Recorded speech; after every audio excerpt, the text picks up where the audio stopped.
بسم اللہ الرحمن الرحیم۔ السلام علیکم ورحمۃ اللہ وبرکاتہ۔ اس طلبہ آج ہم سبق نمبر 7 شروع کریں گے۔ اس کا عنوان ہے بوڑھی کاکی اور اس کے مصنف ہیں منشی پریم چند۔ ہماری آج کی سرگرمیاں یعنی آج ہم کیا کیا کام کریں گے۔ سب سے پہلے منشی پریم چند کے حالات بیان کیے جائیں گے انشاءاللہ۔ افسانہ کی تعریف بتائی جائے گی اور اس کے فن نکات کے بارے میں آگاہ کیا جائے گا۔ نیز افسانہ اور ناول میں فرق بھی انشاءاللہ واضح کیا جائے گا۔ اردو کے چند افسانہ نگاروں کے نام بتائے جائیں گے اور سبق کا مرکزی خیال بیان کیا جائے گا انشاءاللہ تعالی۔ ہمارے حاصلات تعلم اردو کے نامور ادیب منشی پریم چند کی زندگی سے واقفیت حاصل کر سکیں، اردو ادب میں افسانہ نگاری کے بارے میں آگاہ ہو جائیں اور کسی کہانی کا مرکزی خیال لکھ سکیں۔ سبق کا پہلا حصہ منشی پریم چند کے حالات۔ منشی پریم چند اردو کے ایک نامور ادیب ہیں۔ ان کے حالات ہماری کتاب میں بھی دیے گئے ہیں، کچھ کمی بیشی کے ساتھ آپ کے سامنے پیش کیے جا رہے ہیں کہ منشی پریم چند اردو کے مشہور ناول نگار اور افسانہ نگار ہیں۔ ان کا اصل نام دھن پت رائے ہے لیکن ادبی دنیا میں پریم چند کے نام سے مشہور ہیں۔ 1880 میں منشی عجائب لال کے ہاں ضلع وارانسی یعنی بنارس میٹھوا کے گاؤں لمحی میں پیدا ہوئے۔ آپ کے والد ایک ڈاک خانے میں کلرک تھے۔ پریم چند ایک غریب گھرانے سے تعلق رکھتے تھے۔ آپ نے تقریباً 7-8 برس اردو اور فارسی پڑھنے کے بعد انگریزی تعلیم شروع کی۔ 15 سال کی عمر میں شادی ہو گئی۔ 1 سال بعد والد کا انتقال ہو گیا۔ اس وقت آپ 8ویں جماعت میں پڑھتے تھے۔ پورے گھر بار کا بوجھ آپ ہی پر پڑ گیا۔ فکر معاش نے زیادہ پریشان کیا تو لڑکوں کو بطور ٹیوٹر پڑھانے لگے اور میٹرک پاس کرنے کے بعد محکمہ تعلیم میں ملازم ہو گئے۔ اسی دوران میں BA کی ڈگری بھی حاصل کی۔ منشی پریم چند کو ابتدائی سے کہانیاں پڑھنے اور سننے کا شوق تھا اور یہی شوق چھوٹے چھوٹے افسانے لکھنے کا باعث بنا۔ پریم چند کو اردو اور ہندی دونوں زبانوں پر عبور حاصل تھا۔ ان کی باقاعدہ ادبی زندگی کا آغاز 1901 سے ہوا جب انہوں نے منشی دیا نارائن نگم کے رسالے زمانہ میں مضامین لکھنا شروع کیے۔ ابتدا میں مختصر افسانے لکھے اور پھر ناول۔ مختصر افسانہ نویسی کی طرح ناول نگاری میں بھی ان کے قلم نے 4 چاند لگا دیے۔ انہوں نے ناول اور افسانے کے علاوہ چند ایک ڈرامے بھی یادگار چھوڑے ہیں۔ پریم چند نے غریبوں کے حالات اور واقعات کو اپنی تحریروں کا موضوع بنایا ہے۔ انہوں نے کل 29 ناول لکھے۔ پریم چند مہاتما گاندھی کی تحریک سے متاثر ہوئے اور ملازمت سے استعفیٰ دے دیا۔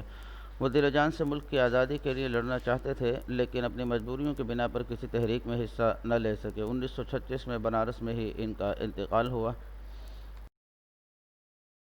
پریم چند نے بہت ساری تصانیف یادگار چھوڑی ہیں۔ چند کتابوں کے سربرق آپ کے سامنے ہیں۔ ان کتابوں کا ذکر آپ کی کتاب کے تعارف میں بھی کیا گیا ہے۔ زادرہ، بازار حسن، نرملا، گودان، واردات، سوز وطن، چوگان ہستی، میدان عمل، غبن، عیدگاہ اور اس کے علاوہ بے شمار افسانے منشی پریم چند کی تصنیفات کا حصہ ہیں۔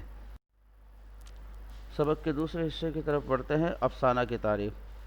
افسانہ بنیادی طور پر ایک مختصر کہانی کو کہا جاتا ہے اور یہی افسانے کی تعریف بھی ہے کہ افسانہ ایک قصہ ہے جس میں کسی ایک واقعہ یا زندگی کے کسی ایک اہم پہلو کو مختصر اور دلچسپ انداز میں تحریر کیا جاتا ہے۔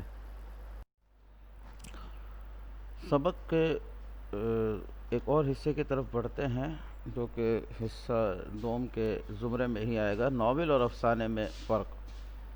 ناول اور افسانے میں بنیادی طور پر تو طوالت اور اختصار کا فرق ہے لیکن یہاں کچھ فروق واضح کیے جائیں گے، ذرا ملاحظہ کر لیجئے۔ ایک بات جو سب سے بنیادی طور پر یاد رکھنے کی کہ ناول داستان کی ترقی یافتہ شکل ہے اور افسانہ ناول کا ماخذ تصور کیا جاتا ہے۔ وضاحت اس بات کی یہ ہے کہ پہلے داستان لکھی جانے لگی، اس کو مختصر کر کے ناول وجود میں آئے اور اس میں مزید اختصار کر کے مزید اس کو چھوٹا کر کے افسانے لکھے جانے لگے۔ یہ اس کا بنیادی فلسفہ ہے۔ تو واضح ہوئی یہ بات کہ ناول اور افسانے میں جو سب سے بڑا فرق ہے وہ ہے طوالت اور اختصار کا، یعنی ناول طویل ہوتا ہے، بڑا ہوتا ہے، جبکہ افسانہ جو ہے وہ اس کی بنسبت مختصر ہوتا ہے لیکن اس کے اختصار کی کوئی حد نہیں ہے کہ اتنے صفحات پر مشتمل ہو۔ عام طور پر ادیبوں نے جو اس کے بارے میں رائے دی وہ یہ کہ کم از کم آدھے گھنٹے میں اس کہانی کو پڑھا جا سکے۔ کچھ فروق بیان کیے جا رہے ہیں، یہ دیکھ لیجئے۔ کہ ناول ایک نثری کہانی ہوتی ہے جو کسی انسان کی پوری زندگی پر مبنی ہوتی ہے، یعنی زندگی کے ہر پہلو کو واضح کرنے کی کوشش کی جاتی ہے ناول میں، جبکہ افسانے میں ایسا نہیں ہوتا۔ افسانہ ناول کے بنسبت مختصر ہوتا ہے اور اس میں انسان کی زندگی کے صرف کسی ایک پہلو کو مد نظر رکھا جاتا ہے۔ دوسرا فرق یہ ہے کہ ناول میں کردار جو ہے وہ متعدد ہوتے ہیں، جبکہ افسانہ میں بنیادی کردار ایک ہی ہوتا ہے، باقی دو چار کردار اس کے ارد گرد گھومتے ہیں۔ کردار کے حوالے سے یہ بات واضح کر دینی ضروری ہے کہ کردار دونوں میں متعدد ہو سکتے ہیں، لیکن افسانے کا کردار بہت سرعت کے ساتھ اور بہت جلدی جو ہے وہ اپنی حیثیت تسلیم کروا لیتا ہے، اپنے بارے میں سب کچھ واضح کر دیتا ہے، جبکہ ناول میں اس کردار کو سامنے آنے کے لیے کچھ وقت درکار ہوتا ہے، اور جو ناول نگار ہوتا ہے وہ اس کہانی میں طوالت پیدا کرتا ہے، اس کو طول دیتا ہے، تاکہ اس کی جو زندگی ہے وہ آہستہ آہستہ دیکھنے اور پڑھنے والے کے سامنے آتی رہے۔ ایک اور فرق یہ ہے کہ ناول متعدد واقعات اور کہانیوں کا مجموعہ ہونے کے باعث ایک نشست میں ختم نہیں کیا جا سکتا، یعنی طویل ہوتا ہے، جبکہ افسانہ جو ہے وہ ایک ایسی صنف ادب ہے جس کو ہم ایک ہی نشست میں ختم کر سکتے ہیں۔ تو بنیادی فرق آپ کے سامنے واضح ہونا چاہیے کہ ناول جو ہے ایک طویل صنف ادب ہے جو پڑھنے کے لیے خاصا وقت درکار ہوتا ہے، جبکہ افسانہ ایک ایسی صنف ادب ہے کہ جس کو ہم بہت جلد ختم کر سکنے کی اہلیت رکھتے ہیں۔ اردو کے چند افسانہ نگاروں کے نام آپ کے سامنے ہیں۔ یہ بات واضح رہے کہ ضروری نہیں کہ جو افسانہ نگار ہو وہ ناول نگار بھی ہو، اور یہ بھی ضروری نہیں کہ جو ناول نگار ہو وہ افسانہ نگار ہو۔ ہاں، ایسا ہو سکتا ہے کہ ایک ناول نگار بیک وقت افسانہ نگار بھی ہو، تو ان میں بہت سارے مصنفین ایسے ہیں جو بیک وقت ناول نگار بھی تھے اور افسانہ نگار بھی تھے۔ سب سے بڑی مثال آپ کے سامنے منشی پریم چند کی، کہ جنہوں نے بہت سارے ناول بھی لکھے، لیکن ان کی وجہ شہرت جو ہے وہ ہے افسانہ نگاری۔ سجاد حیدر جیلدرم، کرشن چندر، غلام عباس، راجندر سنگھ بیدی، انتظار حسین، قدرت اللہ شہاب۔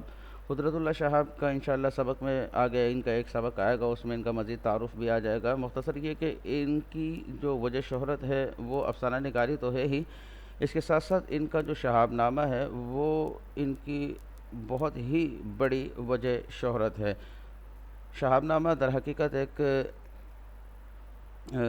روزمرہ ان کی جو سرگزشت ہوا کرتی تھی اس کو اپنی ڈائری میں لکھ لیا کرتے تھے، اور وہی ان کا شہاب نامہ کے نام سے دنیا کے سامنے آیا۔ اشفاق احمد ممتاز مفتی، بہت مشہور و معروف نام ہے، منشا یاد، ان کا ایک بہت ہی بہترین ناول،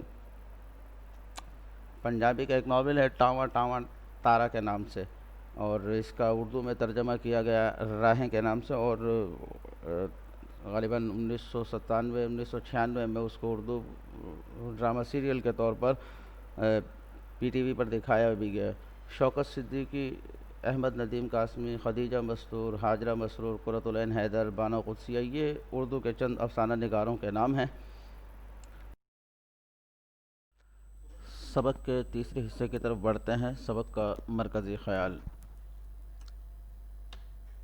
بوڑھی کاکی منشی پریم چند کے مختصر افسانوں میں سے ایک ہے۔ اس کا مرکزی خیال انسان کا لالچ اور حرص ہے کہ وہ کس طرح اپنے بزرگوں کی کمائی اور جمع پونجی حاصل کرنے کے بعد ان کا خیال رکھنا چھوڑ دیتے ہیں، اور یوں وہ بزرگ اپنی اولاد کو سب کچھ دے دینے کے باوجود بے بسی کی تصویر بنے نظر آتے ہیں۔ اس معاشرتی برائی کو منشی پریم چند نے اپنے اس افسانے کا موضوع بنایا ہے۔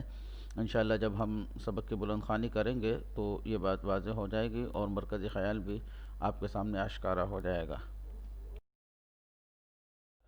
اس کے ساتھ ہی ہمارا آج کا سبق ختم ہوا۔ اپنا ہوم ورک ملاحظہ کر لیجئے، سبق کا سرورق بنائیے، منشی پریم چند کے جو حالات آپ کو بیان کیے گئے انہیں ذہن نشین کر لیجئے۔ ادیبوں کے حالات سے واقفیت ایک طالب علم کے لیے انتہائی ضروری اور اہم ہے۔ افسانے کے بارے میں دی گئی معلومات کو ذہن نشین کیجیے، اور افسانے کی تعریف لکھ کر اپنی کاپی میں لکھ کر اسے یاد بھی کر لیجیے، اور سبق کا جو مرکزی خیال آپ کو بیان کیے گئے ہیں وہ سبق کے آدھے جو سرورق کا باقی حصہ ہے اس میں لکھ لیجیے۔ جزاک اللہ خیرہ، والسلام علیکم ورحمۃ اللہ وبرکاتہ۔